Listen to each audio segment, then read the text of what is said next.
आलोक जी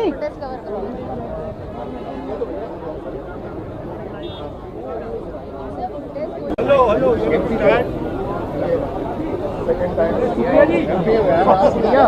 हाँ इनको आलोक जी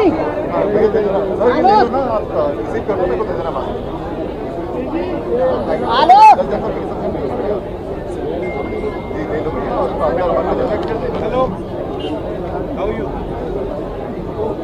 हम लोग आगे नहीं जाएंगे। आराम से भैया, आराम से भाई।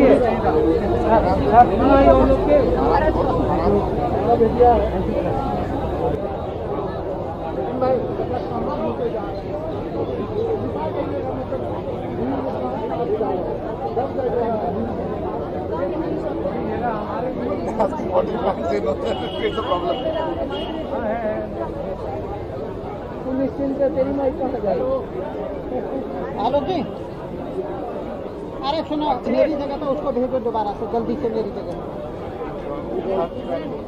वो मेरी जगह तो उसको भेजो दूसरे वाले को वो कहाँ है बताइए अरे यार ढूंढो ना उसको रवि से बात करो मुझे सब कैसे आ रहा है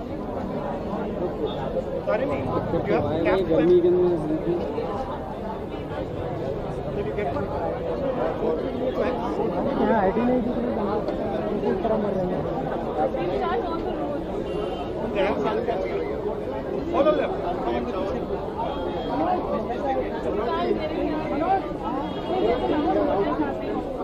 Where's that?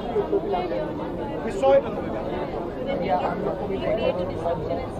इधर से देखो तो खाली पड़ा आधे वाले को तो मार हो गई Both cannot miss. Hello, bhai. Hello.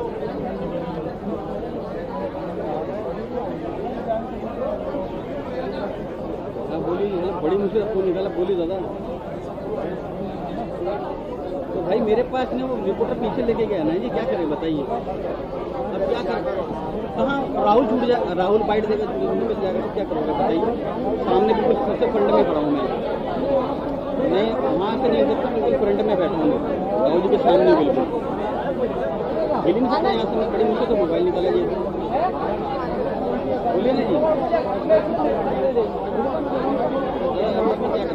Network का इशू है यहाँ पे हमारे तमाम लाइव चल रहे हैं अंदर दूर इनके पीछे फंसा बड़ी मुश्किल फोन निकाला जी मैंने बिल्कुल सामने खड़ा होकर फाइट होने वाला VIP ऑन दोनों ऑन कर रखे हैं जी अब सर मैं आप फंसा पड़ा हूँ हिल नहीं सकता बिल्कुल भी 1 इंच भी बड़ी मुश्किल से फोन निकाला है जैसा दबा पड़ा हूँ भीड़ के बीच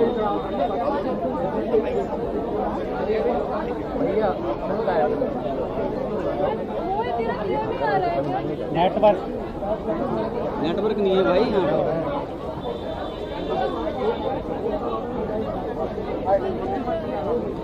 अमन अमन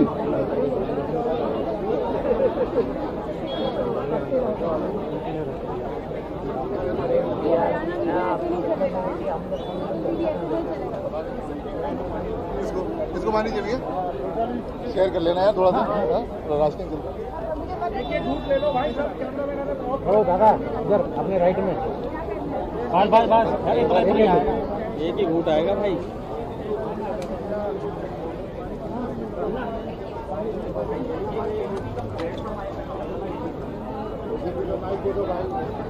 किसका माइक सबको लाइव करना है सबको पता है कि लाइव करना है सब लाइव करते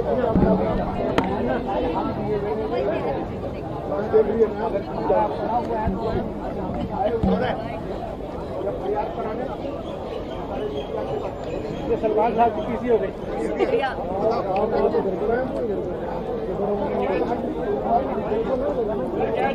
साइज के हिसाब से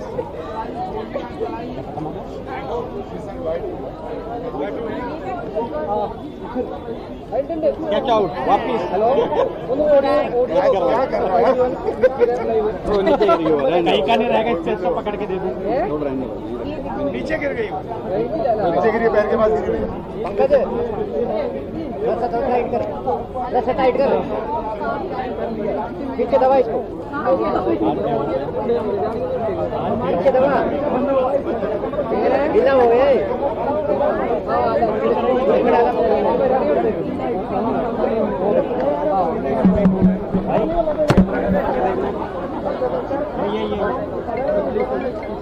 भाई रे कैमरे में से निकाल के ये निकलेगा ऐसा रखा ना बाबा ये खींच लो बोल दो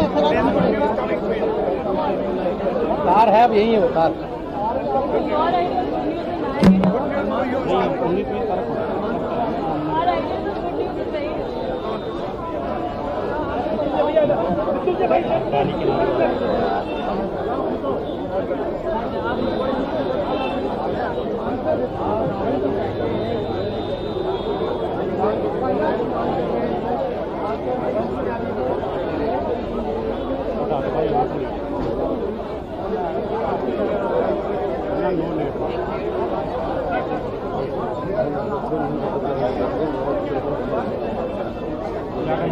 मेरे उस वाले पेन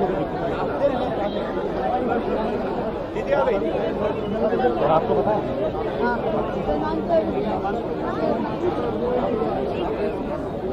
हेलो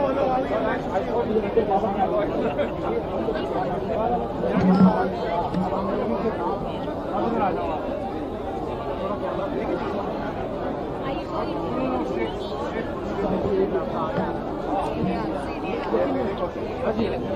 एक चेयर ले लो भाई आगे ले लो चेयर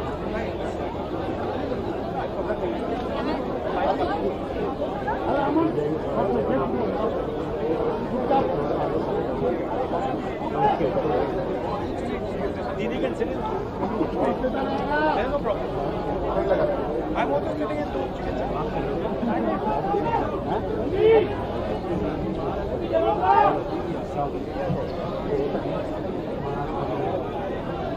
सर एक वो था ना यार ठीक है ना निकाल लो बेटा हेलो अलर्ट रहना है ऐसे होता है One is the general case. That is something. Now the medical reasons are that no pellet gun was fired. But this boy had pellet guns. भैया उधर से भैया भैया उधर अलाउ मत करो भैया उधर से अलाउ मत करो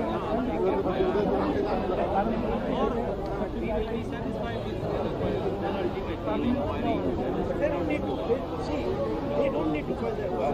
We're not going to move the mayor to fight that war. They don't need to do it. If they don't do it, then we are don't negotiate. We don't need to negotiate. We don't need to.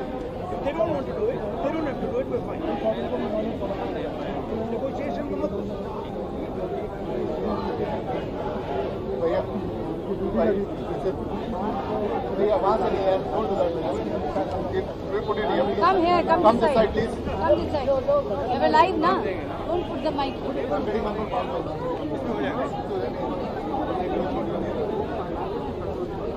Alok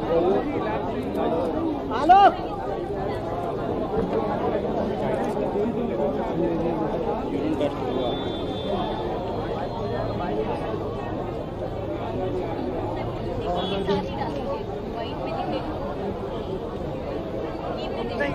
Let's do it without issue, so that we can see them clearly.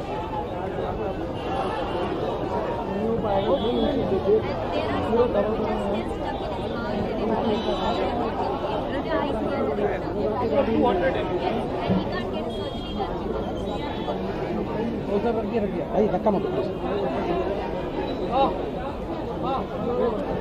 हाँ कर दो चलो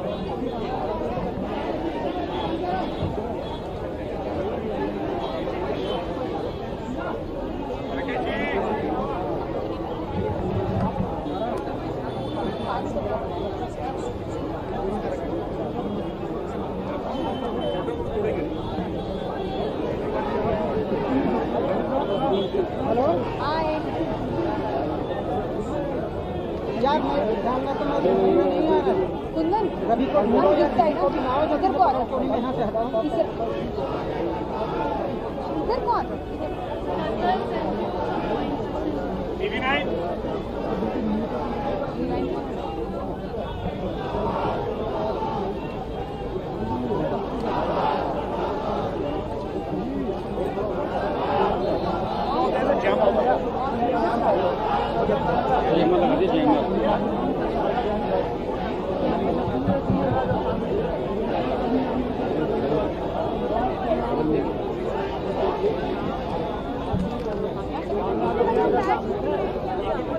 दीदी आ गई।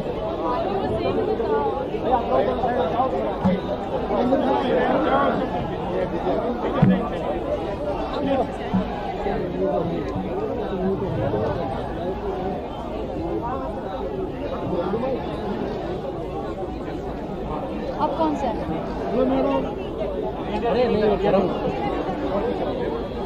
क्या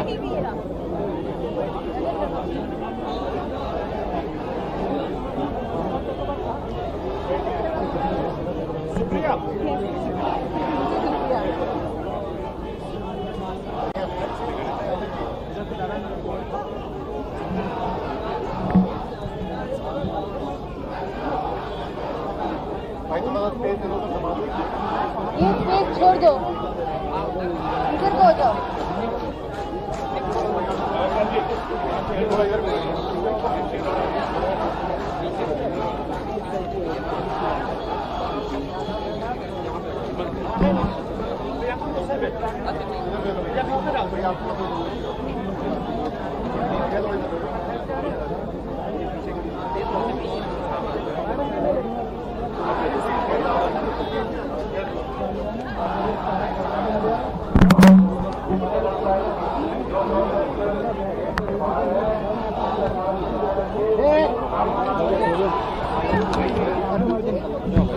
अभी ले लो, ये अपना मदद कर लो।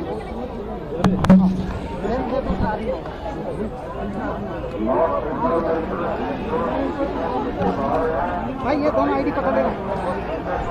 अरे मेरे इधर से फंस रहे आप, फंस रहे। देखो पहले नीचे देखो ना, मैंने तुम अपनी इसमें से निकालो।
पीछे है भाई।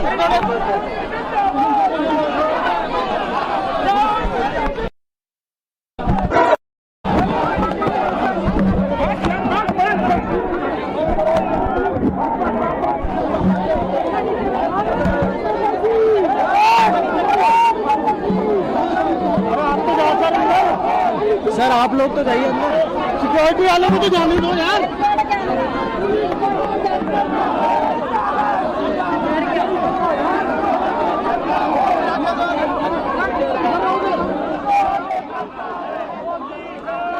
भैया राहुल भैया मेरे माइक आगे रख देना, अब रुक जाओ।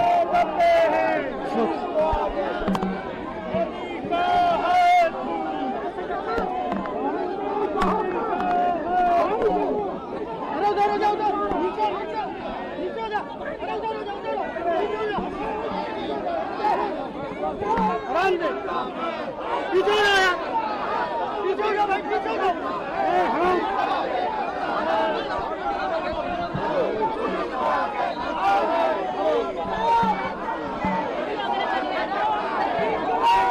पुलिस को आगे करता है, मोदी शासन डरता है, पुलिस को आगे करता है, मोदी शाह है, मोदी शाह है, बंद करो, बंद करो, बंद करो, हिटलरशाही बंद करो, हिटलरशाही बंद करो, तख्त बदल दो, ताज बदल दो, तख्त बदल दो, ताज बदल दो, मोदी पुलिस को आगे करता है, तख्त बदल दो।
अच्छा शांत हो जाए। नीचे रख दो भैया, नीचे रख दो। देख रहा हूँ मैं आपके मोबाइल में ही देख रहा हूँ। अरे नीचे रख दो ना, मालिक इधर ऑडियो आ जाएगा, छोड़ दो इसको। अपना वाला, अपना वाला। देखिए वो दबा वो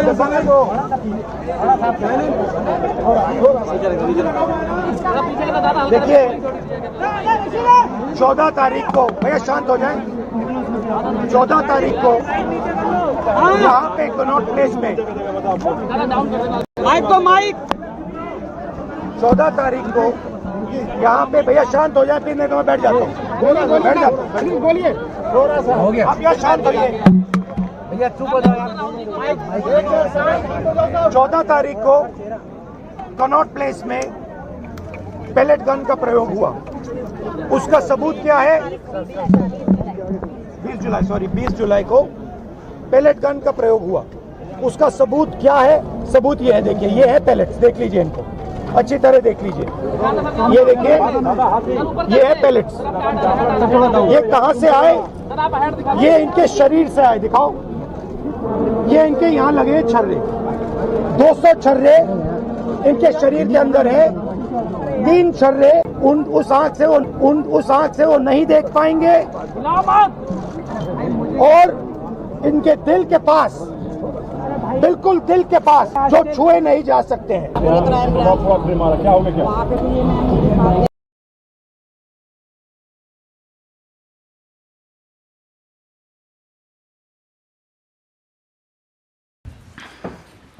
Dear Mr. Gandhi, dear Mr. Petroda, dear students, faculty, staff and friends of the Hertie School, ladies and gentlemen, it is my great honor to welcome Mr. Rahul Gandhi, leader of the opposition in the Lok Sabha, to the Hertie School this afternoon for an exchange with our students. To the Indians in the room, I actually suspect to everybody in the room, Mr. Gandhi needs no introduction. He's been a prominent voice in India's democratic and political life for over 2 decades and stands, like few others, for a secular and democratic India focused on social welfare and inclusive development. Rahul Gandhi was first elected to Lok Sabha in 2004 and has served in multiple terms as Member of Parliament for the Indian National Congress, representing constituencies in Uttar Pradesh. He's held prominent roles within his party, including General Secretary, Vice President, and President of the Indian National Congress, contributing significantly to its organizational and ideological direction. He currently serves as the leader of the opposition in the Lok Sabha, where he plays a vital role in parliamentary debates and democratic accountability. Throughout his public service, he has consistently emphasized social justice, economic inclusion, and the strengthening of democratic institutions. In India, that is true to its constitution. This may not come as a surprise given your family history, but it is worth mentioning in current times where politicians are tempted to redesign political institutions for their own benefit. Trained in different institutions in the United States and at the University of Cambridge, Rahul Gandhi has worked in the private sector in India and the United Kingdom before entering politics.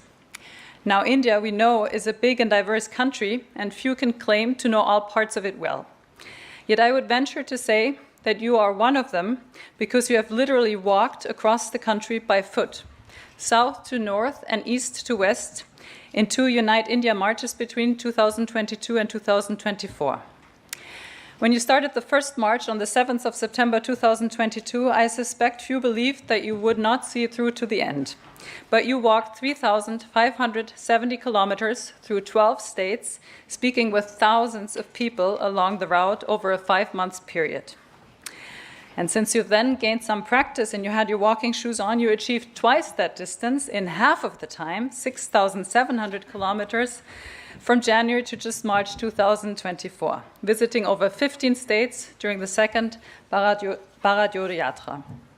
We are very eager to hear your insights from this unprecedented effort to connect with citizens at the grassroots level.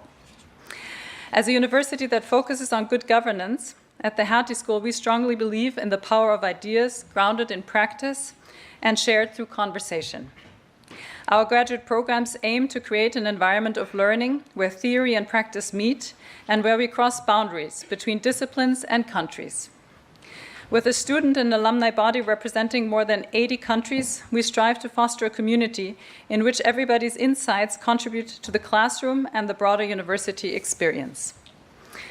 The Hertie School is proud to have a vibrant Indian community. Can I hear them?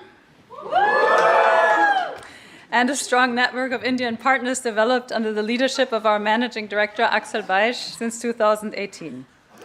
Let me seize this opportunity to thank both Axel Beisch and our India representative, Nitish Sikh, for all their work. Our Indian student community is an integral part of our programs, and to date we count approximately 250 Indian students and alumni. One of these alumni, Achyut Shankar, of our Executive Master of Public Affairs 2022 cohort, deserves a special thank you. Together with his classmates, Diogo C. Lima and Mihai Joka, he founded the startup Cities Together and was instrumental in making the connection with Rahul Gandhi and his team that allowed us to program today's event. Let me also thank Michelle Patrick, who I've just seen, for all her support for the day. In the spirit of connecting and learning and of recognizing that listening is a form of leadership in a political world where the greatest threats are growing divisions, please join me in giving a warm round of applause to our distinguished guest speaker, Mr. Rahul Gandhi.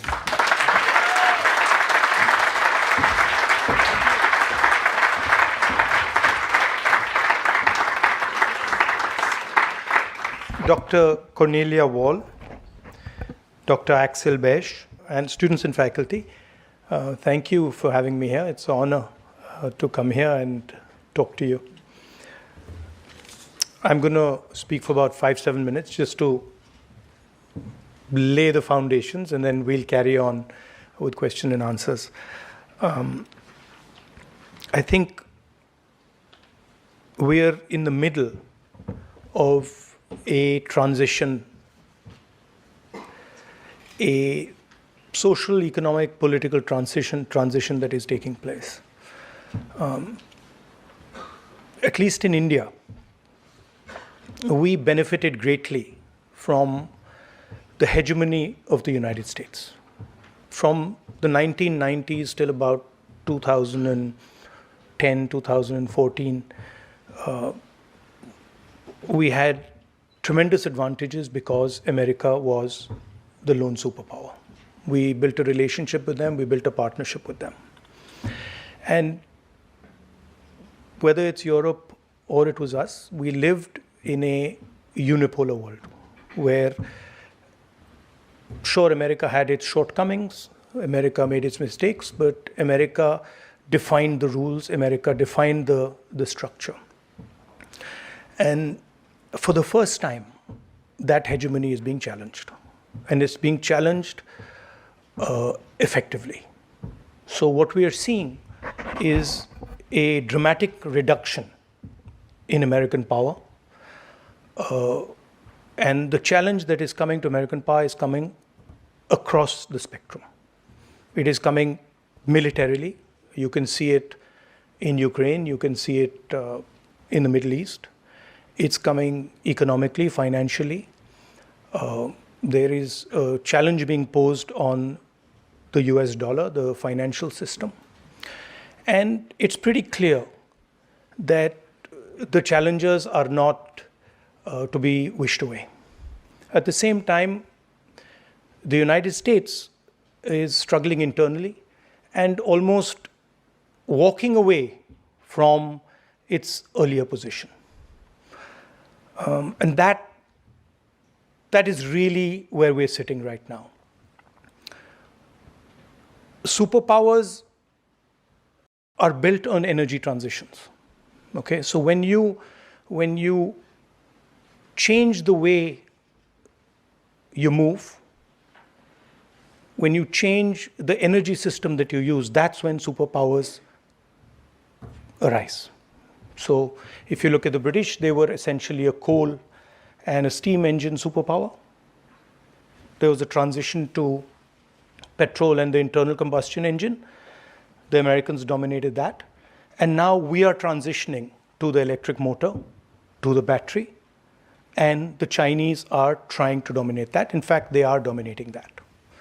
And it was very interesting for me to see. I went to the BMW factory yesterday, and I could see that. I could see that BMW as a company was being torn by these two different types of mobility. The past of BMW is in the internal combustion engine. Their entire plant is designed for the internal combustion engine, and then they are now trying to reshape themselves to build electric cars, build electric motors, etc. And you can see that that is just literally tearing the factory apart. And that is happening in a lot of industries. So really, that's the first question. Who is going to succeed in this transition? How are we going to succeed in this transition? The second big question, which is hurting our politics, is that the West, and to an extent India, have handed over production to the Chinese. So if you looked at the world in the 40s, 50s, 60s, you found that America dominated production. And then later, Germany, Italy, Japan, Korea dominated production. Today, China dominates production. And what that means is that it is very difficult to give large numbers of people employment. You cannot, country like India, country the scale of India, even country like the United States, even a country like Germany cannot give its people employment based on services. You have to have a production economy, you have to have manufacturing, and we have handed all that to the Chinese. So the next big question is, in this transition, how do democracies produce? China has shown the world that you can produce in a non-democratic environment. We have to prove to the world that actually you can produce in a democratic environment. So what are the models that are required? How do you think about production in a democratic environment? And what are the type of partnerships that India, the United States, and Europe can create to produce in a democratic environment? My view is that it will become very difficult for democracy to sustain itself if we are not able to produce. Because you will simply not be able to give the requisite amount of jobs that you need to create a balanced system.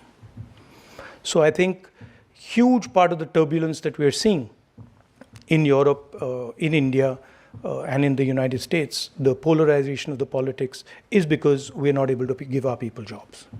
And that's happening because we have basically said, China, you produce for the world. Look around you, you'll see that pretty much everything that you're using is made in China. And that, at least for a country like India, is a problem. We have the capability to produce, we have the population to produce, we have the cost structure to produce, but we've just not done it. And so that's really for us the challenge. And for me, any partnership that we build with the United States or we build with Europe has to include the idea of production in a democratic environment. So I'll stop there. I look forward to hearing your questions. Thank you.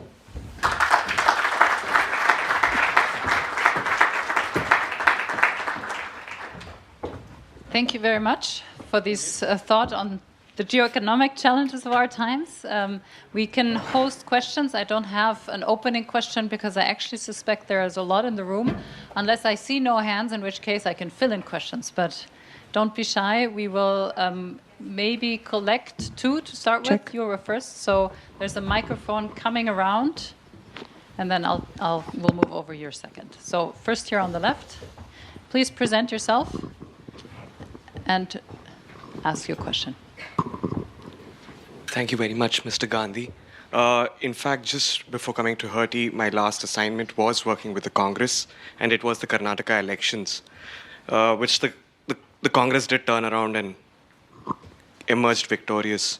Why do you think you've not been able to replicate that in any of the other states? That is the first question. Second question, I would just keep it very short.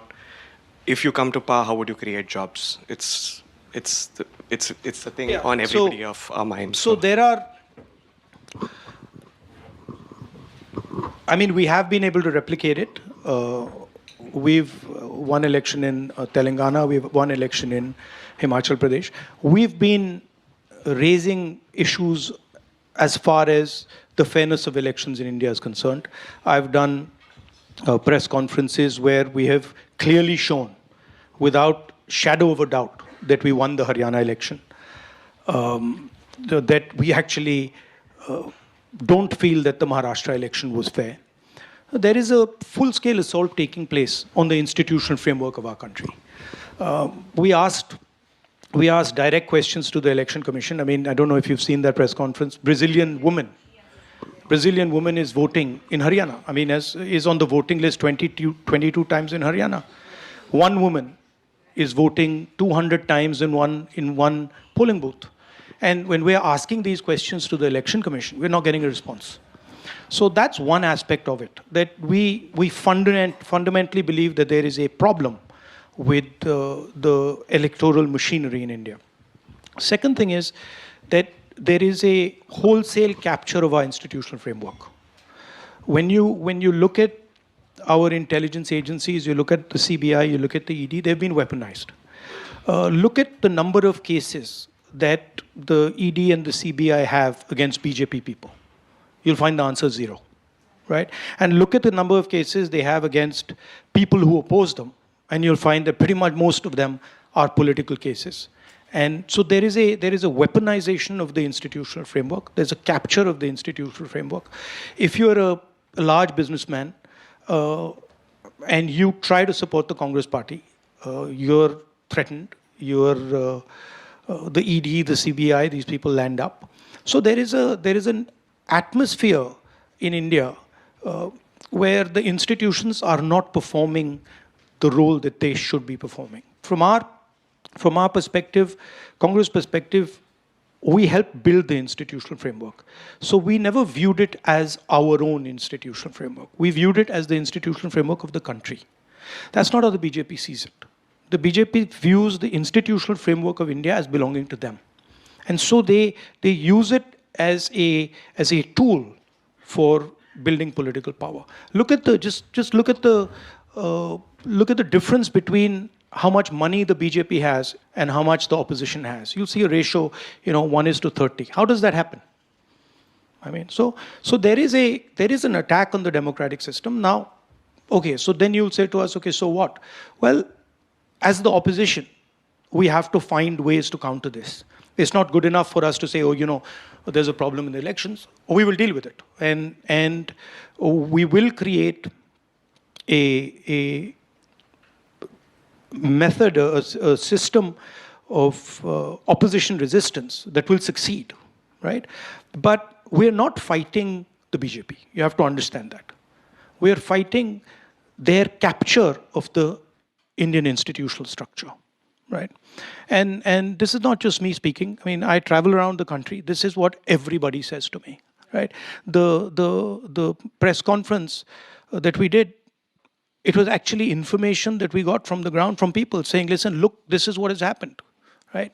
So that's where it comes, that as far as the elections are concerned. On the question of jobs, there is only one way that you can produce jobs at scale for a country like India, and that is manufacturing, right? And what we've done in India and what the BJP has done, they've completely disincentivized manufacturing. When they concentrate power into the hands of, 3 or 4 oligarchs, the Ambanis and Adanis of the world, these are not guys who are interested in manufacturing. If you look at what they do, they're trading companies, they're not producing companies, right? And essentially, most of them are selling Chinese product in India. So what we would do is, we would look at, in fact, some of the stuff that we are seeing in Germany, we would look at how to build up small and medium industry. We would look at how to create jobs in agriculture and jobs in the connection between agriculture and the rest of the economy.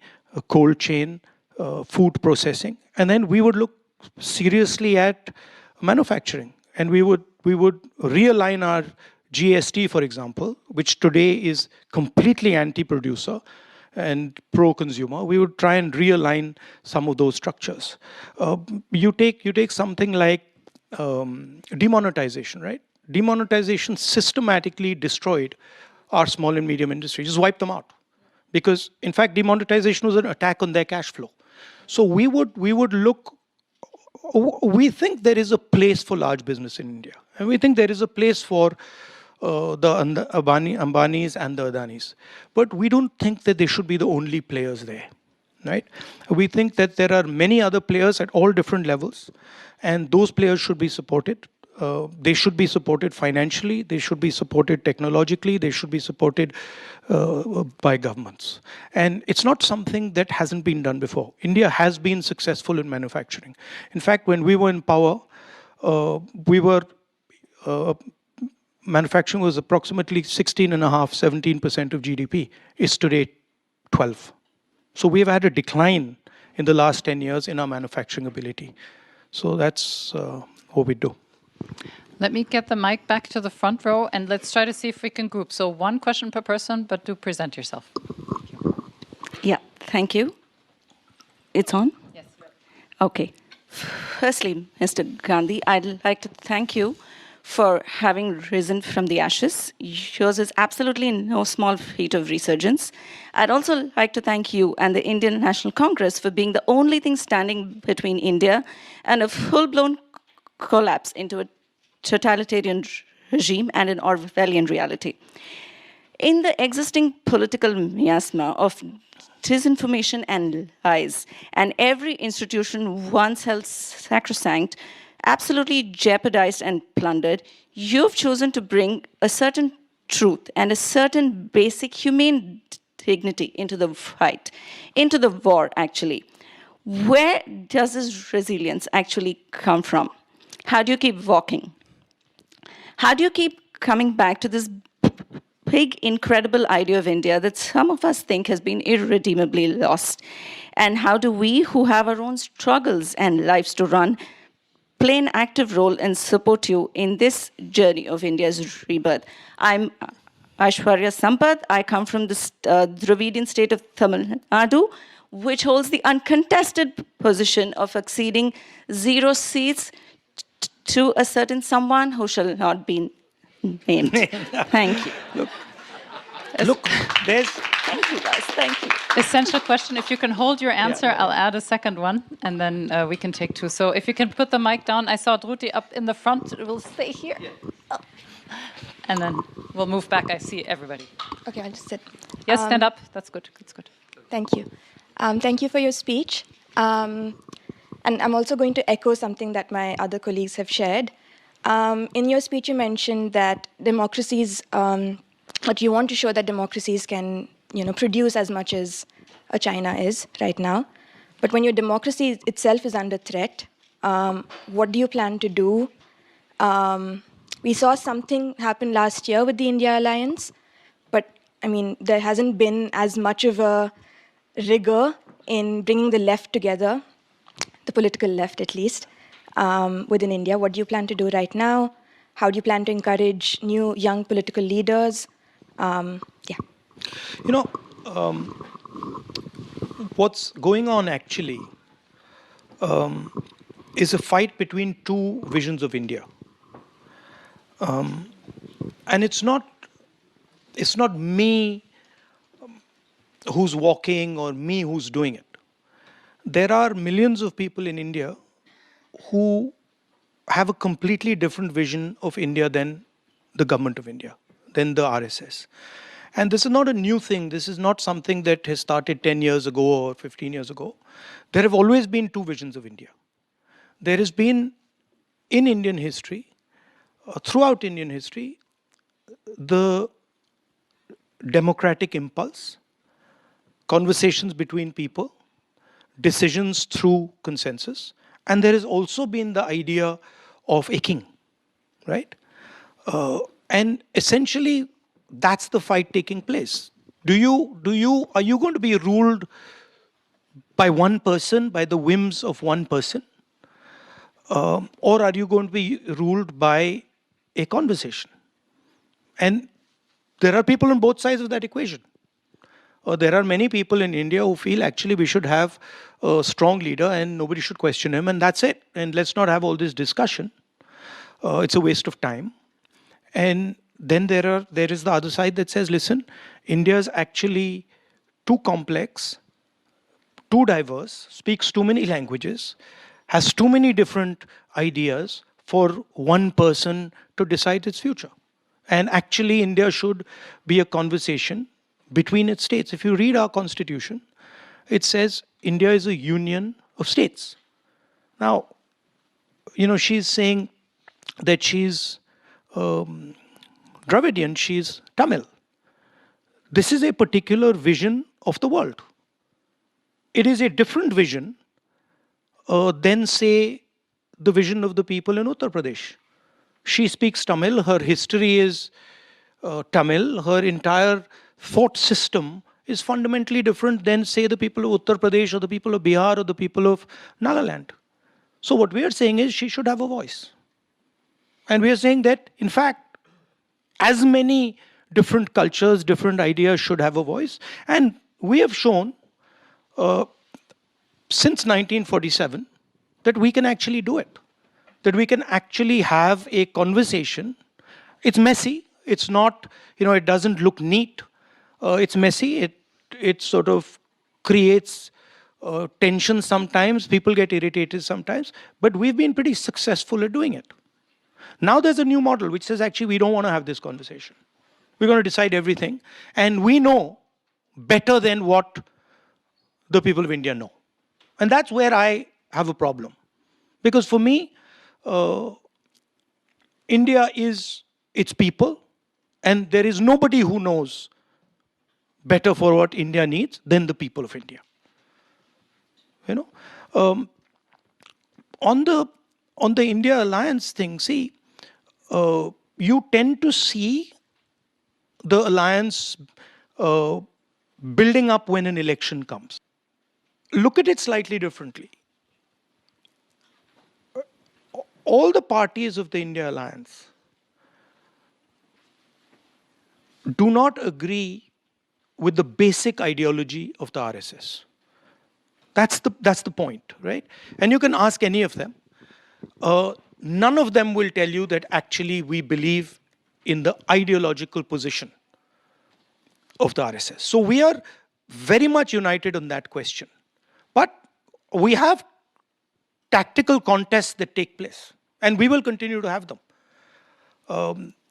But you will see that when it comes to the opposition requiring unity, and you see it every day in Parliament, for example, we are very united. And we will contest the BJP on laws that we disagree with. It's a deeper battle now than simply elections. Now we are fighting a battle for an alternate vision of India.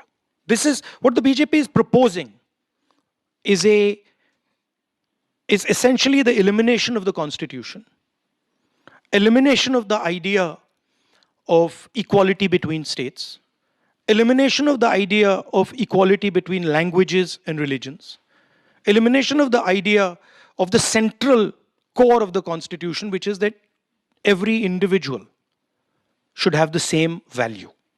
So when,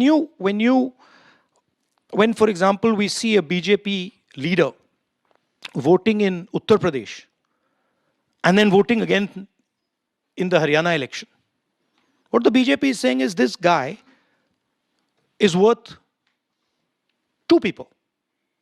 Or when you have one woman who votes 200 times in a polling booth in Haryana, what the BJP is saying is this woman has 200 times the value of a normal Indian. That's our problem, right? So even when I talk about the attack on the voting system, the reason they're attacking the voting system is they fundamentally don't believe that every Indian is equal. In their mind, and I've spoken to them, I know them, I talk to them. In their mind, there is no way a Dalit person is the same as an upper caste person. They cannot even they can't even compute that, right? And that's to me the real revolution in India in 1947. That we said that actually every language, every religion, every idea in India is equal. And if you think about it, without, dissing the Europeans, no, seriously, sometimes they come to me, and so they're struggling to build an economic union, okay? We built an economic union and a political union in 1947. And we've run it just fine, right? So India doesn't, Indian people do not appreciate what actually India has achieved. To have an economic and political union of 1.4 billion people. That's, imagine, what is it, 3 Europes? It's 3 Europes, right? 4 Europes almost now. So imagine 4 Europes, and we've gone and built an economic and political union based on the constitution. That's the scale of what India has done. And if you're going to have any conversation about democracy on the planet, you cannot ignore by far the largest and most complex democracy in the world. And that's why I say that democracy, Indian democracy, is actually a global public good. It's not just an Indian asset, it's a global asset. You imagine, when I'm talking about attack on the Indian democratic system, I don't say it, but it's actually an attack not just on the Indian democratic system, it's an attack on the global democratic system. Because if you were to remove India as a democracy, if you were to remove 1.5 billion people from the democratic side, that's a huge dent on global democracy. So that's why I say that it's very important for Indian people, especially, to ensure that they protect this really valuable resource. Thank you. And I hear there's hope for the European Union. So the mic is in the front, but we will move all the way to the back afterwards. 2 questions in a row, maybe 3 actually, because I see that the room is full. Please present yourself and ask your question.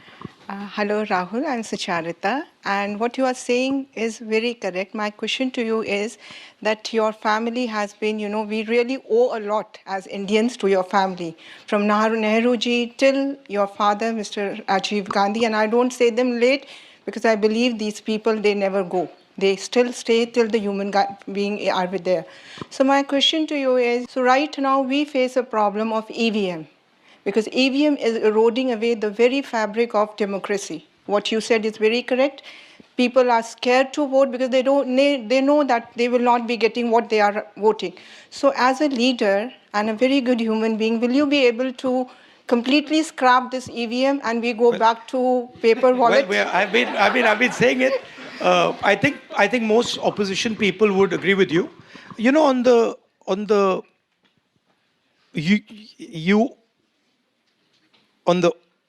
owe my family. No, I don't see it like that. See, I think we just represent the voice of people. Whether it's my great-grandfather or my grandmother,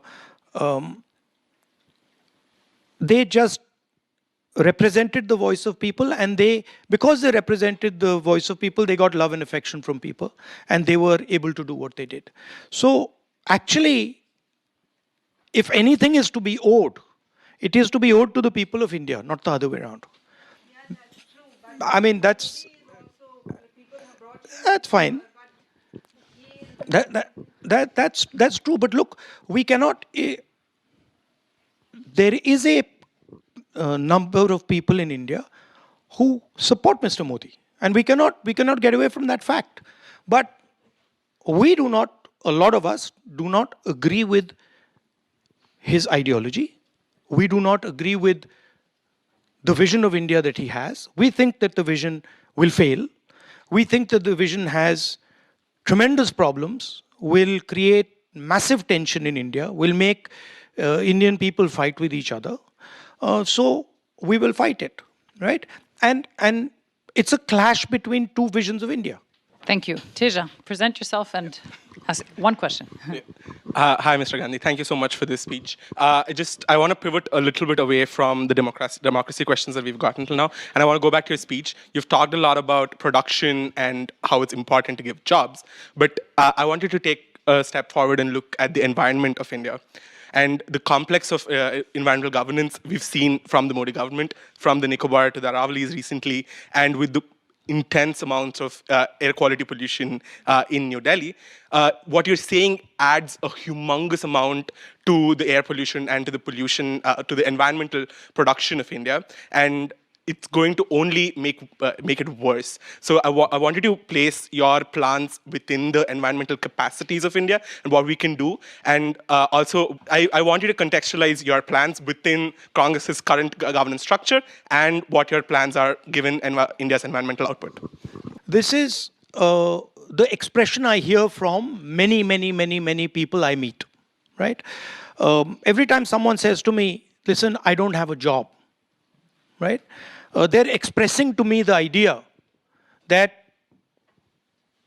the state needs to figure out a way to give them a future. Okay? There is no contradiction between producing and pollution. Fundamentally depends on the type of fuel you use, on the type of energy you use, and your strategy on how you're going to fuel that production. Right? Also, there are all different types of production. There is agricultural production, there is handicrafts, there's a huge set of different types of activities that you can do and you can choose to do. You can choose to do those which are very polluting. You can choose to do those which are not that polluting. If you look at our pollution problem in our cities, right? A lot of these problems can actually be solved with correct government intervention. There's essentially Delhi is being polluted because of industry that is sitting right outside Delhi. You start to regulate that industry, you start to transform the way they work, you'll start improving the pollution in Delhi. Thank you. Let's move to the left side of the room and stay somewhere in the back and then maybe move back to the front. By the way, just as an aside, Germany produces, right? There's a lot of production taking place in Germany, but the air looks pretty clean to me.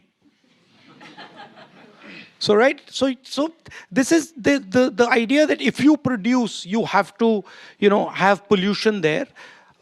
Yes, to an extent it's true, but there are many things that you can do to ensure that you're producing and damaging the environment less. I'm not very good at grouping questions, but let's try again. One short question, present yourself, and then we'll take one from the very left end of my side. Thank you for being here. I'm David. I come from a region that had a painful coal exit in Germany in the 70s. And you talk a lot about energy transition. So my question is, how do you navigate the dialogue around climate change? We have the historical responsibility that lies with Europe and the US, but that moral superiority stands vis-a-vis very practical considerations of we need to get places in terms of climate mitigation, right? So how do you navigate that conversation in a place where people have really different things at the top of their mind in terms of their income that's more important, and then you have all of these coal regions where those are the bedrocks of the income. So how do you navigate that conversation in your country? Yes. For a country like India, it's not an easy conversation, but the difference between a country like Germany and India is that there's a huge amount of infrastructure that we are going to be building in the future. And you have already built most of your infrastructure, right? So we can view green energy as a strategic advantage. We can think about green energy as building a strategic advantage for us. And we can think about using green energy for all the infrastructure that we are going to build in the future, right? And we have scale. So a lot of, if we use green energy to build our infrastructure, we build other capabilities then that we can give to other people, right? So I don't view the idea of energy transition as a non-strategic thing. You can actually gain a huge strategic advantage by making this transition fast, right? Look at what China has done in electric vehicles, okay? They have, using a different form of mobility, they are now having a huge competitive advantage, right? I mean, you can see what the European and the auto industry is faced with, because they have decided to move, right? So for countries like ours, where we have a lot of infrastructure to build and we have large scale, we can actually do quite interesting things that transform the way energy is used. Thank you. Over on this side. Hello. Hi, I'm Nima. I'm Herty alumni, and I'm from your neighboring country, Nepal. So my question to you is, you've got a new government, we see. Yeah, interim government, and we are going into election soon. So my question: how's that going? So far, it's going good. We are at least in a good pace, but I don't know like how the future looks like. There are so many external actors playing around, so which we are. Who are the external actors? Like there are, especially like it's the Gen Z that they call, but even a lot of Gen Zs are divided. Right. So there are every podcast and every interview is coming from different Gen Z groups. So we are a bit concerned about that, but hopefully everything turns out well. So my question is also kind of revolving around that area, like. In this day and age of algorithmic divided world and driven world, what advice do you want to give to emerging leaders who are more tempted towards adopting more populist way of strategy to mobilize their support and like campaigns? How can leaders can adopt more radical listening and then be more like kind to and empathetic towards each other rather than being divided? So that's my question.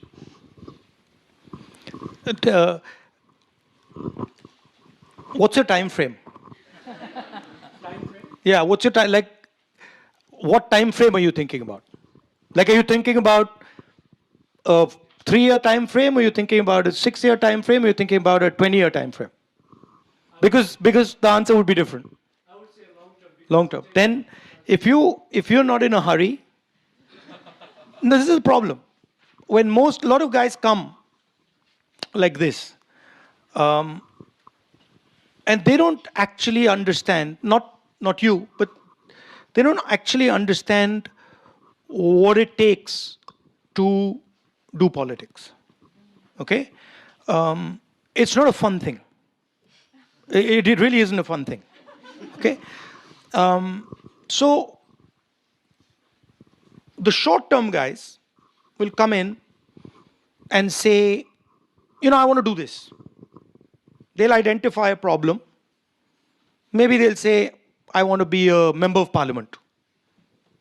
And then they will go in and they will work on becoming a member of parliament. Right? So that's what I mean when I say short term. Now, that's a totally different idea. And you can do that. And a lot of people do that. Right? That's somehow for me that wasn't interesting. So then there's another system. And the other system is you go into yourself and you say, okay, what is the thing that I will defend? No matter what happens. The one thing or the two things that I will defend. And then you defend those things, whatever it is.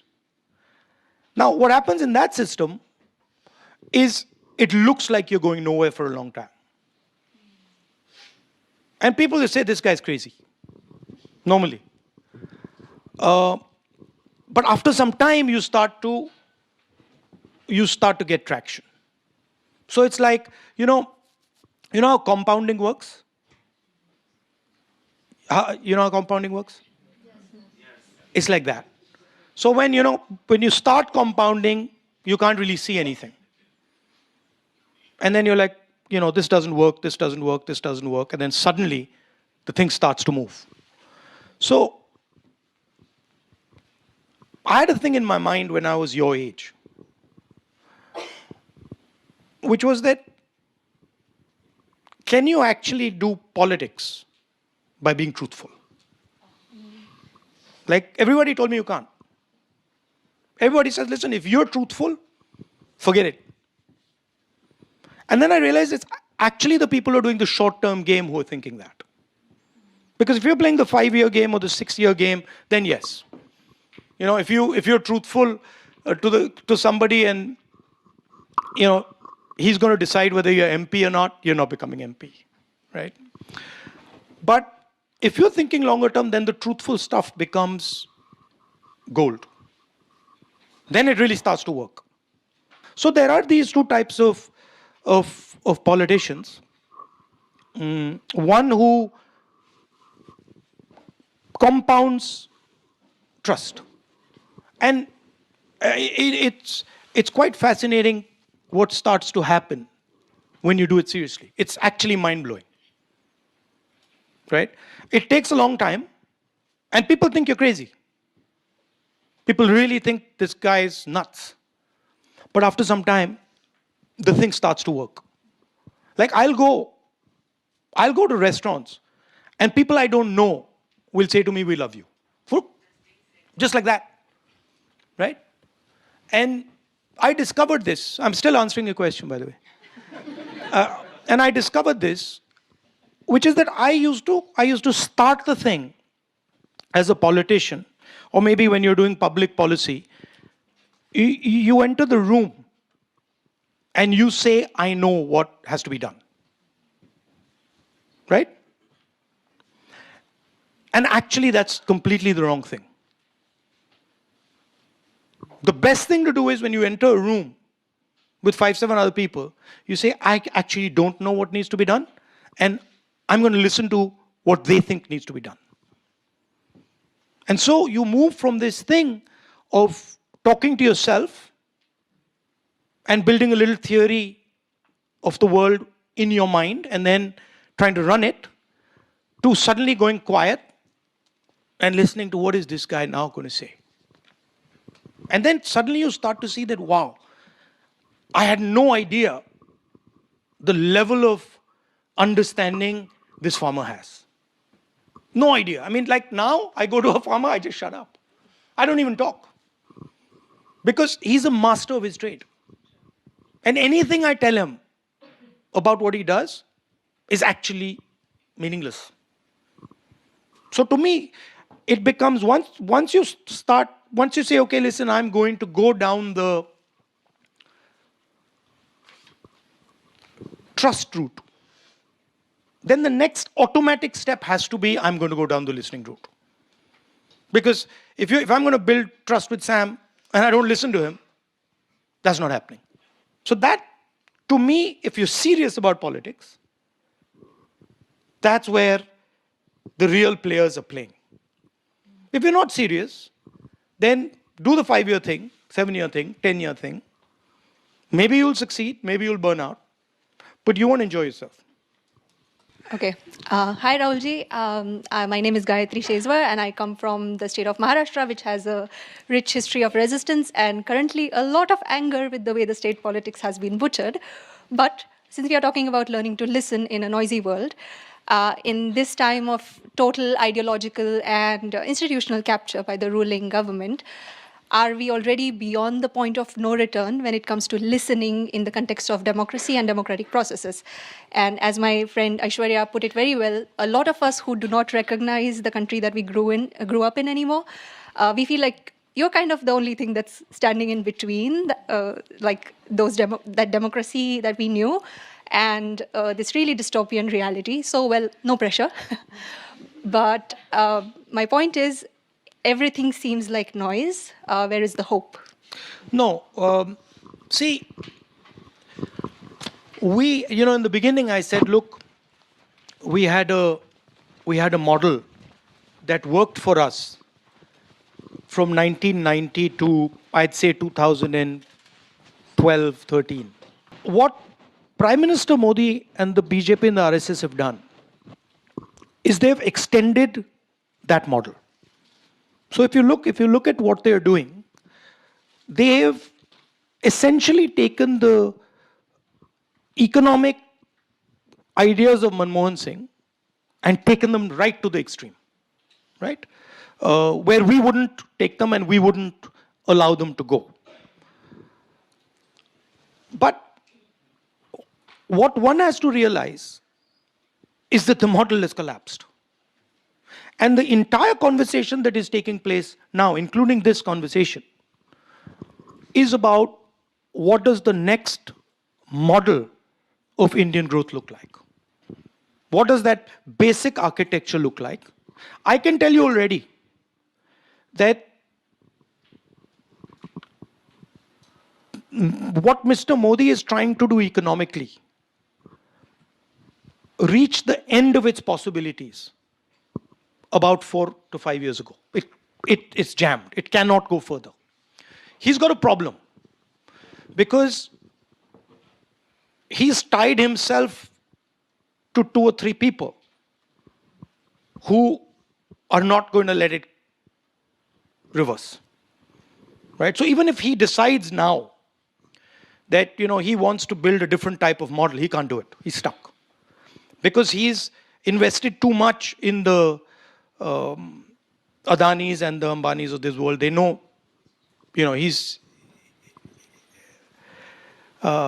they control him, right? So the real interesting thing for me is what does that new model look like? And what I alluded to here is that it has to have production, right? It has to have a production that occurs in a democratic environment. What he alluded, which broadly I agree with, is it has to have a vision for the environment. It has to have a vision for the weaker sections of society, but the more marginalized sections of society. But it has to create prosperity. It cannot just create prosperity for 10 businessmen or 50 businessmen or 100 businessmen. It won't work, right? So all the angst you're feeling is actually the collapse of a model. And the hope is, and in fact you people are going to help build it, the hope is, okay, so this is not working, what is the next idea? And by the way, don't think India hasn't gone through this. India has gone through this in a much bigger way before, right? If you imagine what we did in 1947, it was a much bigger transition than is taking place today. I'm not, devoid of hope. I'm actually quite excited about what this thing looks like 5 years, 10 years into the future. And I'm interested in understanding what the different stakeholders feel about it. Right? So I'm interested in understanding what students feel about where our education system should go. So you shouldn't, and you come from the state. From the state where the core of the resistance to the RSS idea comes. So you are right there, You're where the battlefield is. So the mic is over here. We'll take one more and then 2 questions in the middle because we also have to watch time. Go ahead. May I use my mic runner privileges to plug in a question of my own, if that's okay? Hello, Mr. Gandhi. Thank you for being here today. My name is Michelle. I'm an MPP student. A lot of us here have worked in the policy environment in India. And it's very frustrating when good research, policy analysis, strategies are in the system, but they're put on the back burner because they're not about issues that are electoral agenda issues, but still very important. Press freedom, women's representation in politics, LGBTQ rights, climate is one of them. So as future policymakers and as citizens, my question is, do we just have to make peace with the fact that these issues will forever be back burner issues, and perhaps if there is space in the agenda, they might feature? No, you'd be surprised at the amount of room that exists in our system for non-central issues. But you have to know how to drive them, right? So, for example, there are many such issues that can be driven very easily through Parliament if you get the right set of people interested in the issue, right? You can't ignore the democratic process. So you can't say that, listen, peripheral issues are going to be the center. They never. But you can be sensitive to peripheral issues, and you can have a mindset where you say, okay, this is not a central issue, but we'll make it important. For example, in an issue that comes to mind is the tiger. Non-central issue, right? But became a very important issue because of how you framed it, right? So framing is very important, right? How you think about putting it across, how you think about framing it, how you're positioning the issue, that is what allows peripheral issues to become central. Hi, my name is Ace Chowdhury. My dad is an immigrant from India. My mom's parents are Pakistani, and she was born and raised in Bangladesh and also immigrated to the States. My question for you is maybe changing the tone a little bit, but my question is, India has a growing defense dependence on Israel, as they are the largest importer of Israeli weapons. Nearly 40% of Israeli surveillance technologies and arms are bought by India.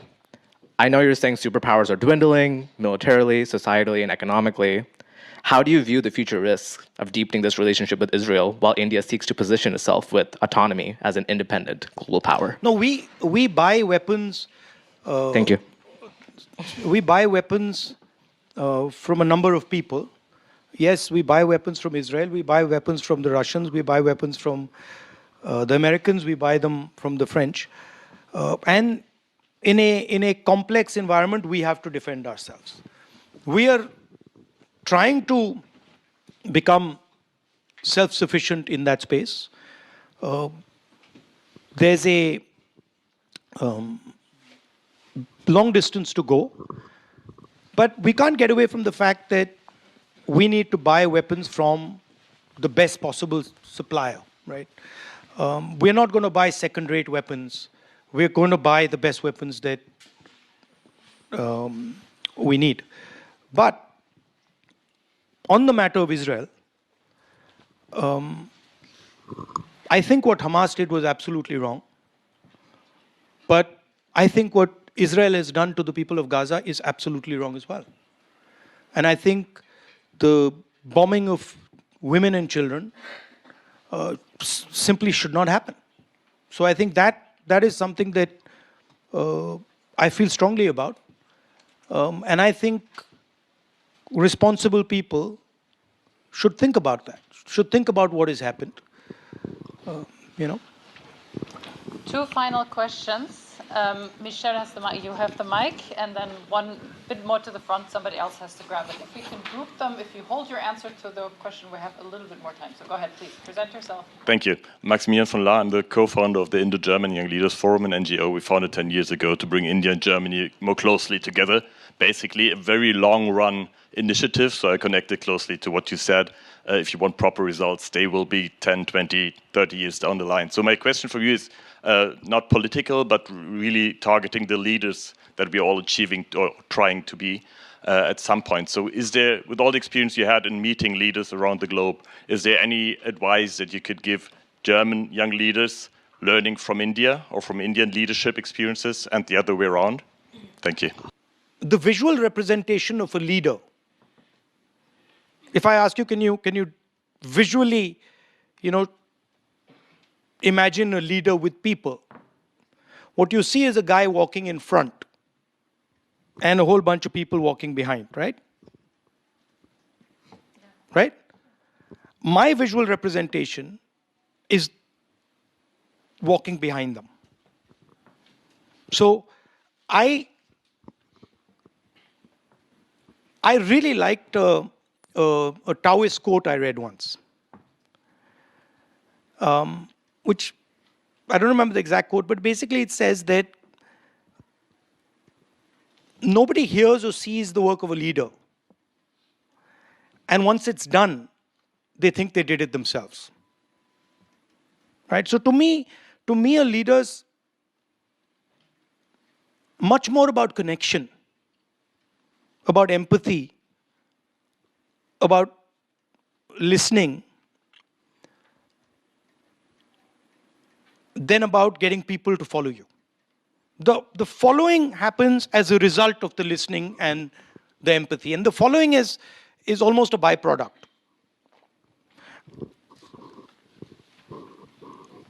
So now this sounds esoteric and sounds as if it doesn't work. But it does. I do it all the time. I'll tell you, before I went walking, and actually I didn't walk 8,000 kilometers, it's wrong. I walked 4,000 kilometers from north to south, but then the one that went from east to west was a little bit of walking, but a lot of car. So you're giving me credit for something I didn't do. So I walked 4,000 from the southernmost tip to the northernmost tip. And I realized two things in that walk. The first one was that as a politician, I didn't even know how to listen to people. Like I didn't even begin to understand what it means to listen to people. Because I was always ready to, you're a politician, you want to tell people what you think. You already assume that I know better and I'm going to tell you what to think. This is the model. It's a model of all modern politicians.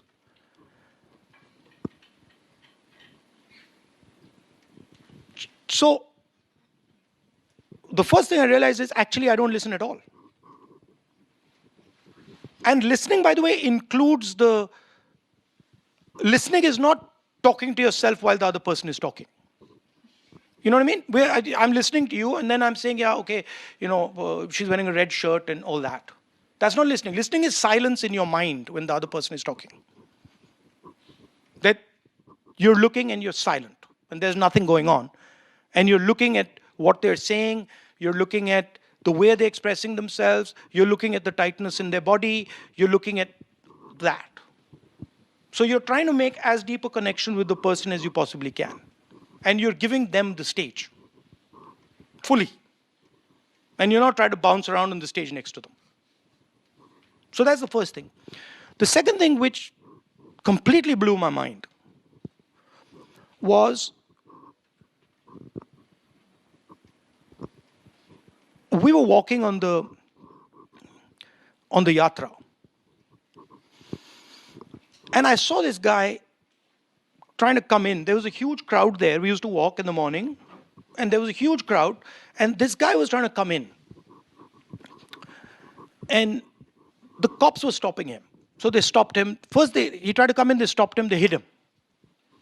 And I looked and I was like, I told the guy who was walking with me, he's trying to talk to us, go and try and get him inside, because it was a big crowd. Anyway, by the time he arrived there, the guy had gone. And then again, a few hours later, I saw him on this side, same thing, and he had gone. And this happened a couple of times. And then at the end, I said, listen, the moment you see that guy, please bring him here. I told my office guy. So the moment he saw him, he brought him. And when he brought him, that guy broke free of my office guy and came running. And then he started going like this to me. So I said, what? So he said, I know what you're doing. So I said, what am I doing? He says, no, I know what you're doing. So I said, what am I doing? And then he said in Hindi, नफरत के बाजार में मोहब्बत की दुकान खोल रहे हो. Now, do you understand what I just said? No. What he said is that in a supermarket of hatred, you're opening a shop of love. And that thing, I went and gave a speech after that. And I said, I said that line. And that line went like a earthquake. It just literally went like an earthquake across the country. And then everybody asks me, how did you think that thing up? And I'm like, I didn't think that thing up. Right? That thing came to me from the crowd. So the other thing is that intelligence lies in the crowd. And you got to go listen for it. Intelligence is something that is innate, it's there. And it talks to you. And then I realized that whole yatra, it was talking to me. Not as an individual. It was talking as an individual. But it was talking as a group. That statement that guy made was not an individual statement. It was a statement that was in the mind of thousands of people. He just expressed it. So then I started to notice that this crowd is talking to me. Not as an individual person, but as an organism. So those are the two learnings that completely transformed the way I think about this. And I think those are central to leadership. I'm sitting with this group of people. There's an individual intelligence in you. There's also a connected intelligence in you that comes with your particular experience. I have to pay attention to both.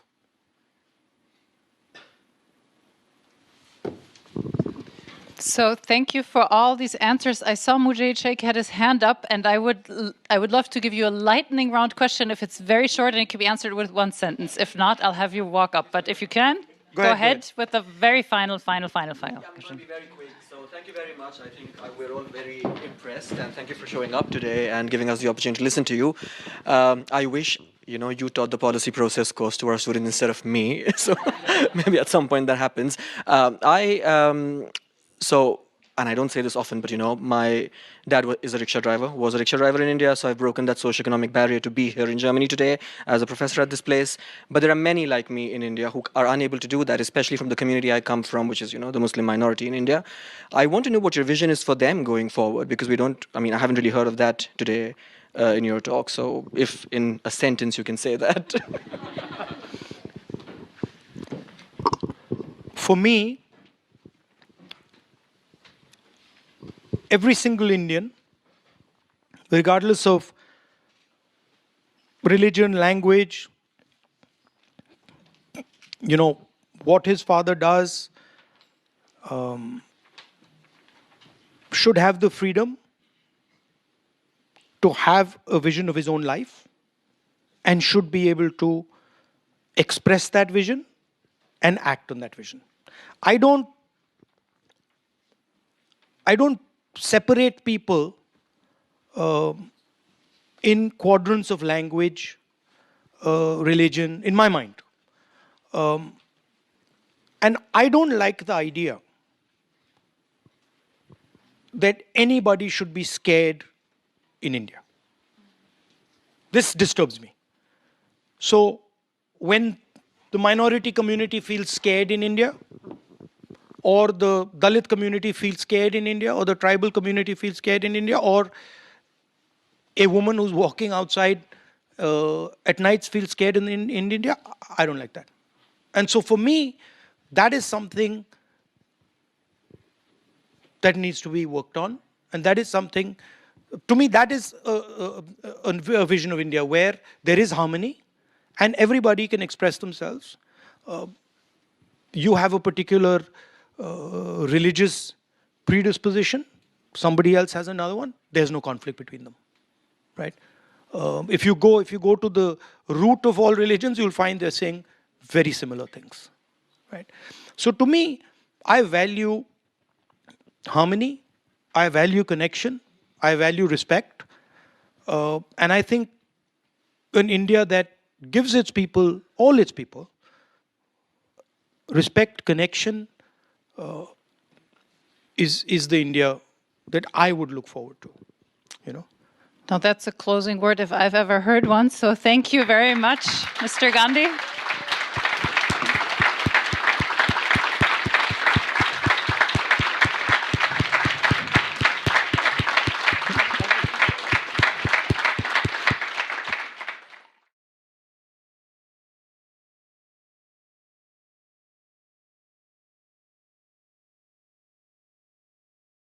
Dr. Shashi Tharoor, who is MP member from Lok Sabha, on the stage.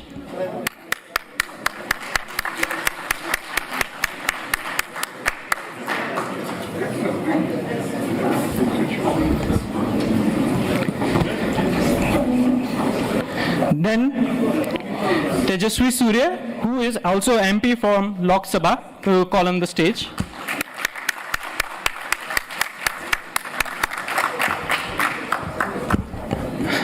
Annamalai, who is a former Tamil Nadu BJP representative. And our Samyukta Srivastava, who is going to moderate this panel. It's your floor. Thank you.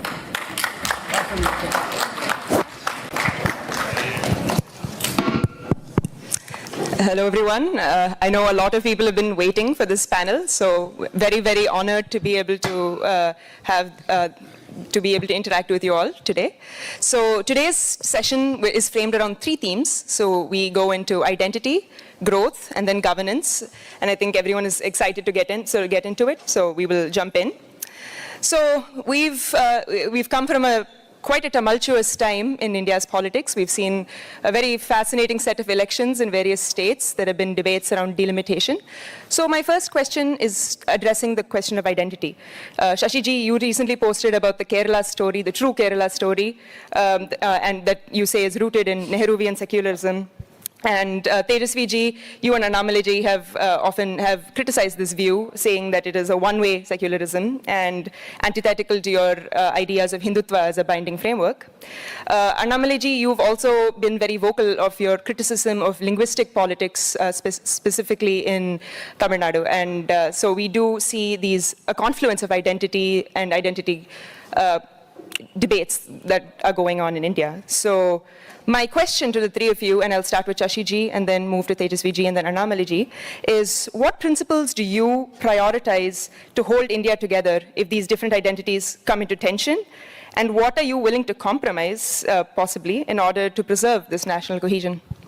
Well, I'm not sure that any compromise is necessary, in the sense that what we have been able to demonstrate in Kerala over a couple of thousand years is that the formula is simply living together and accepting each one for who we are, which is very much the formula that Swami Vivekananda preached so effectively when he said that Hinduism has taught him that we're not just about tolerance, but about acceptance. And I think that's a very, very important distinction, because tolerance is at bottom a rather patronizing idea. It sort of seems to say, I have the truth, you are in error, but I will magnanimously indulge you in your right to be wrong.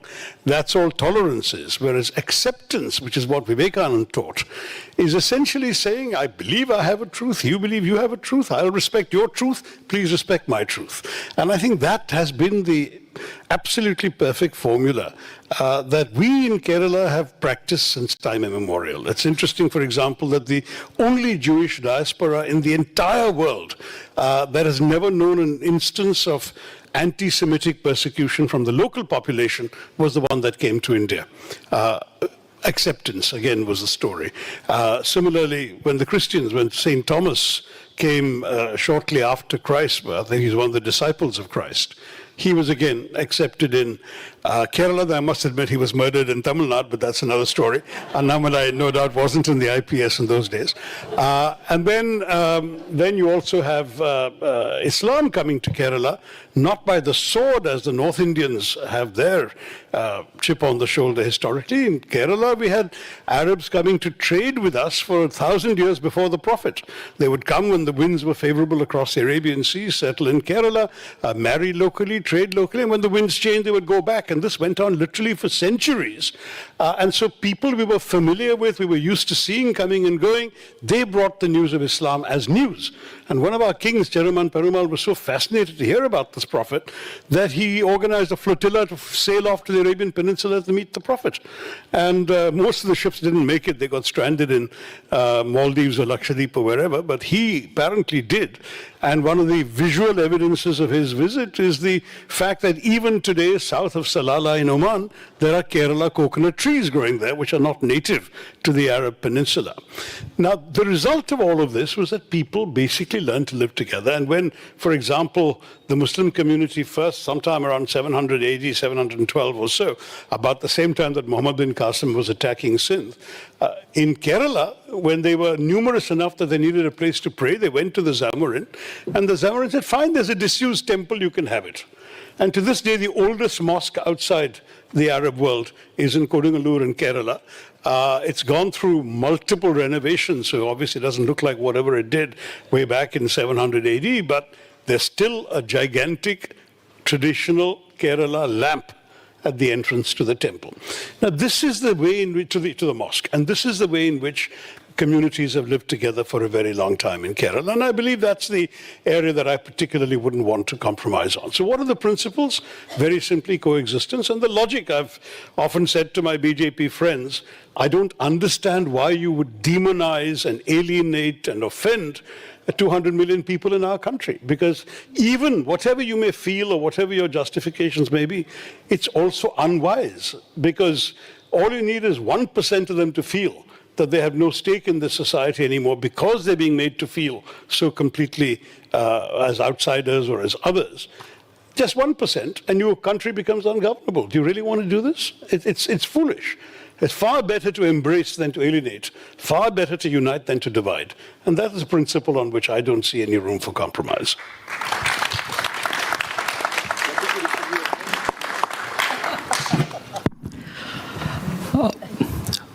A very good morning to all of you. And on this philosophical positioning of Shashiji, there is nothing for us to disagree at all. And this, in fact, has been the inherent cultural, civilizational strength of this country. The examples that you gave historically has always demonstrated the fundamental civilizational spirit of what we call Hindu Dharma. And the political disagreement comes when the state starts addressing or approaching certain sections not as individuals, but starts offering special treatment on the basis of a particular community's religion. And that is what the Constitution also abhors. Now, there was a recent scheme announced by the Karnataka government, which wanted to fund development of particular areas and assigned a particular budget for minority colonies. Now, that makes us ask this very fundamental question as to what is this concept of minority colonies? Now, if the country got divided on the basis of religion in 1947, and post that we decided there should not be any discrimination on the basis of majority and minority, then what on earth is Minority Colony Development Fund? Isn't this the state actively promoting ghettoization? Isn't the state sponsoring alienation of a particular community on the basis of religion? This is what the Bharatiya Janata Party, and this is what secularists in the true sense or the constitutionalists in the true sense oppose. And if you put some kind of an opposition to these kind of policies, then the nature of the political conversation in India has unfortunately gotten so perverse that those who oppose this and ask for constitutional equality are branded as communal. Now, this is where we are having a fundamental problem. So, which is why I want to reiterate, Shashiji, that at the philosophical level, at the philosophical level, there is absolutely nothing to oppose, because what you said has been the position of Vivekananda, and that is the position of the Bharatiya Janata Party. And it took enormous amount of effort for the last 12 years to re-establish in the birthplace of Swami Vivekananda his own principles, and after the Bengal election results, finally we are seeing the resurgence of the same fundamental principle. I want to add just one point. The Constitution of India, with the exception of certain social and economic discrimination for certain communities, which is again on the basis of economic and social backwardness, does not constitutionally allow for religion-based segregation. Now, when a former Prime Minister said that the first right on the country's resources will be by a certain community because of the religion, then that is a fundamental problem, and that is unconstitutional. All we are asking is treat all Indian citizens as individuals, and do not treat them on the basis of community groupings. I think I have to clarify that, because I actually know that former Prime Minister, and he's a wonderful man. The point he was making was that this particular minority is disproportionate. If you look at all the other communities in India, we broadly have the same amount, same percentage of affluent people, middle-class people, poor people, etc. everywhere. Education similarly, and so on. The Muslim community in India, partially as a legacy of partition when a lot of the middle class and the affluent left for Pakistan, is disproportionately poor, disproportionately undereducated, disproportionately inadequately represented. So you've got a situation where you have a Muslim population in many parts of India, particularly in North India. This is not less true in our part of the country, but in northern India, it is genuinely true that there are many places where, in terms of their population, they are poorer, more illiterate, more, shall we say, overrepresented in the prisons and underrepresented in the services, the police, the administration, and so on. So actively giving some support. Now, let me give you an example. I can give you an example, Anamale, from the British. The British had the same problem with a lot of the migrants on the subcontinent, the later vintage of migrants, not the professional classes from the subcontinent. And so they specifically started courses offering, and this is because of the underrepresentation of South Asians in the British police. They started offering specific training courses only for minorities in London, so that these minorities could qualify to join. One second, Shishiji, absolutely agree. The one question that needs to be asked is, who was ruling for 65 years? The same secular champions. And it was because of these secular champions, I mean, it is a report card of your own governance. And you came to power on the claim that you represent or want to give special preference to this very section. So I think at the constitutional level, at the Hindu philosophical level, I'm in absolute agreement with you.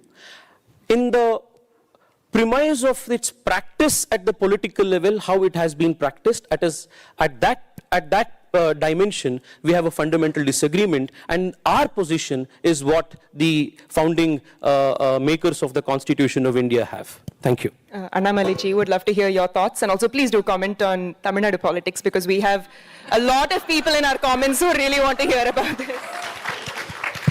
I think we all know the great Shashi Tharoor is a very erudite politician, no doubt about that.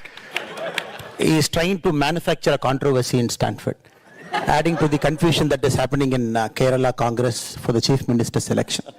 What happened in 60s, 70s, and 80s and 90s, and that is a manifestation that happened in 2000, be it the job and be it anything. And now putting all the blame on the BJP government, which came to power much later in all the North Indian states and different parts of our country, is unfair in my personal opinion. If you ask me, the southern states which Congress claims is a different part of our country, and every time Congress wins one state in the southern part of our country, one Congress MP will immediately tweet, South is different. Tamil Nadu is different, Kerala is different, Telangana is different, Andhra is different.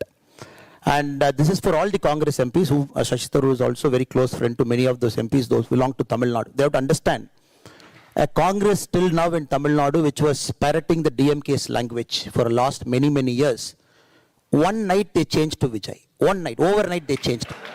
And even chameleon will not change the colors that fast. Overnight, within 24 hours they changed the colors. And now they want to sit separate from DMK. That clearly shows Congress neither takes a position. It always piggybacks on a party which is in power, a regional party. It adapts to the regional party's tune. It speaks their language. And nobody here disputes the fact India is one country. Nobody here disputes the fact that we want to divide people on religion. Nobody disputes it. And especially in Kerala, if you look at it, is also equally happy after 10 years they have come back to power now. And what were they doing for 10 years? What were they doing for 10 years? When Shashi Tharoor opposes SIR, when he thinks SIR is a mechanism invented by the BJP party through the Election Commission of India to disenfranchise some more person. Is there one person in our country, one person in the country, as he said in the last 6 months, I'm a genuine voter, somebody has taken away my vote. 34 lakh people have appealed in Bengal alone. Tamil Nadu, 97 lakh people, Tamil Nadu. Has one person come out and said that they have taken a genuine voter out? And they keep going after one person in tribunal that happens in West Bengal with not even a proper document, bring them to the national media, keep talking again and again about SIR.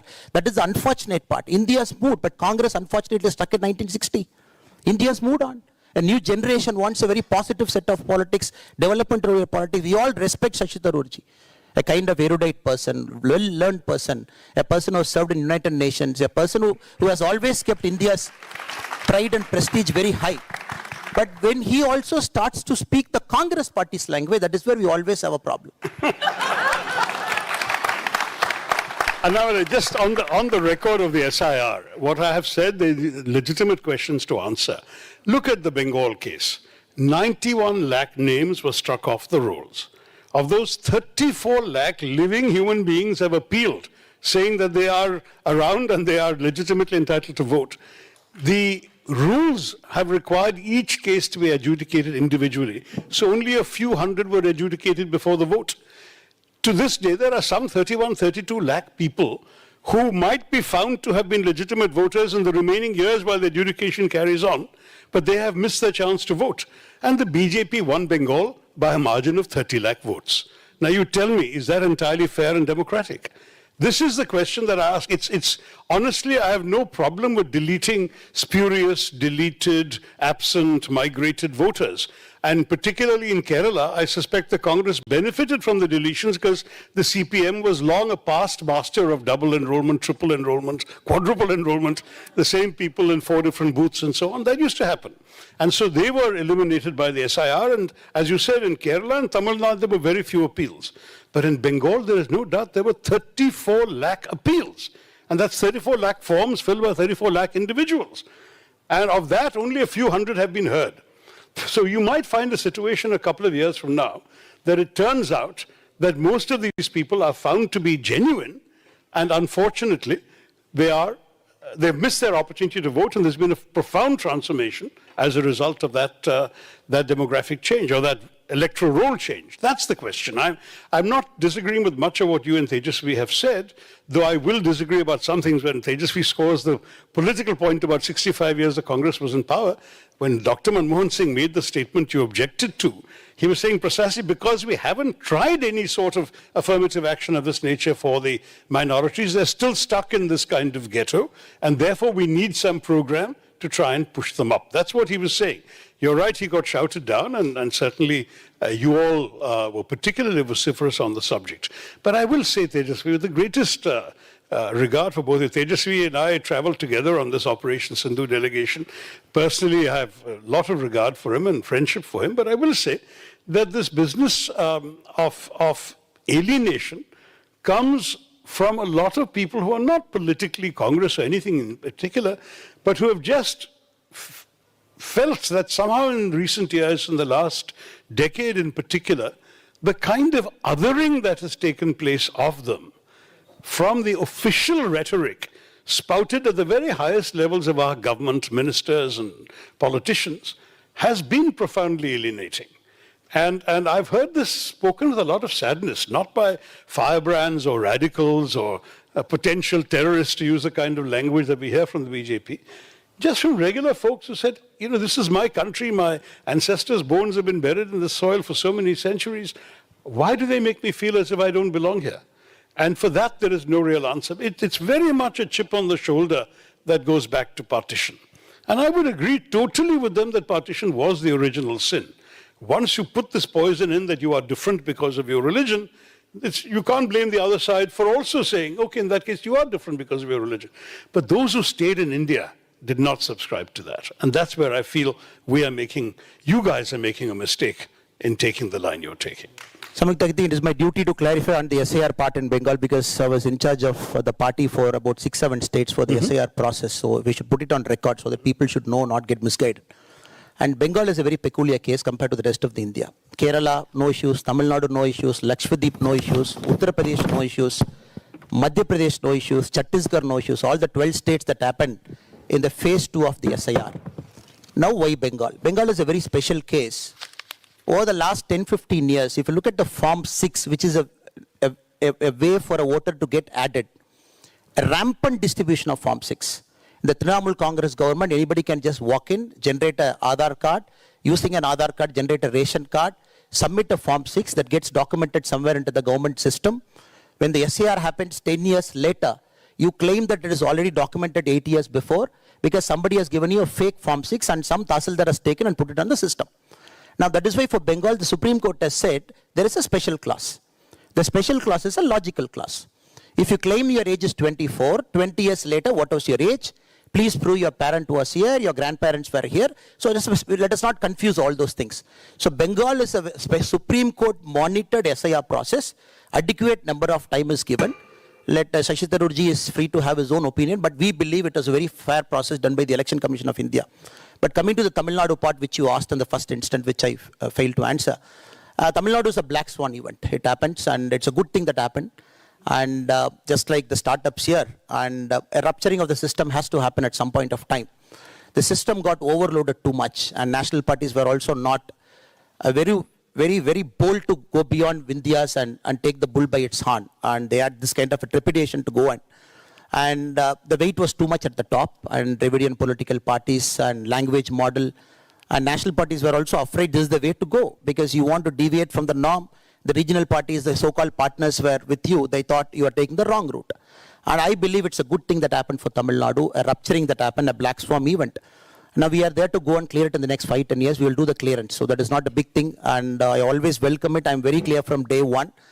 And a person who has done 9 political meetings and a person who's a superstar, on top of it promising 2,500 rupee per vote, on top of it promising 1 sovereign gold, on top of it promising 1 gold, 1 silk saree, on top of it promising agriculture loan waiver, on top of it promising everything. Yeah, I would like to actually, so it's a good thing that happened, but whether it's a right thing that happened, so that only 5 years later we will say, but it is important, very matured, established political parties, they can go inside and do the clearance 5 years from now, what is going to happen in Tamil Nadu. Actually, yes, I'd like to ask all 3 of you to comment on the politics. On the SIR, I just have one more point to add. All the 5 states that went to elections had this SIR exercise. And by the very own admission of the Congress party, with the exception of Bengal, there was no large-scale appeals of the nature that we faced in West Bengal. Now, why did this happen in West Bengal? There has been a concerted effort over the last couple of decades to actually create and foster vote banks by including those who are not citizens of India to become part of the country's electoral rolls. I was in West Bengal for almost 2 weeks campaigning in the border areas. There is an engineered attempt at actually creating, nurturing vote banks. And if the argument of the opposition is that citizens of a different country must also be eligible to vote in India, then we will oppose that tooth and nail. the constitution does not permit for this, the BJP will not permit for that. Therefore, the exercise had to be conducted. And this is not the first time that SIR was conducted. The Congress party has conducted SIR multiple times earlier. But if the Congress does it, the SIR is fine. If the BJP does it, the SIR is not fine. This is the problem.